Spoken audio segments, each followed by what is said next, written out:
વૈશ્વિક બજારમાં ભૌગોલિક રાજકીય તણાવમાં ઘટાડો થવાના સંકેતો વચ્ચે ભારતીય કોમોડિટી માર્કેટમાં સોના અને ચાંદીના ભાવમાં અત્યંત આક્રમક તેજી જોવા મળી છે।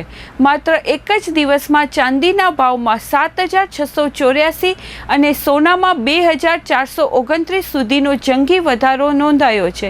ચાંદીનો અગાઉનો બંધ ભાવ 2,44,316 હતો। આજે બજાર ખુલતાની સાથે ચાંદી 2,49,316ના ભાવે ઓપન થઈ હતી। બજારના નિષ્ણાંતો માની રહ્યા છે કે આંતરરાષ્ટ્રીય સ્તરે કેટલાક હકારાત્મક ફેરફારોના કારણે કિંમતી ધાતુઓના ભાવમાં આ ઉછાળો આવ્યો છે।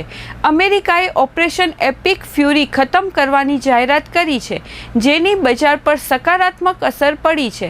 ઈરાન સાથે ચાલી રહેલા સંઘર્ષમાં હવે યુદ્ધ પર ડીલ થવાના સંકેતો મળી રહ્યા છે, જેના કારણે રોકાણકારો ફરીથી સોના ચાંદી તરફ વળ્યા છે।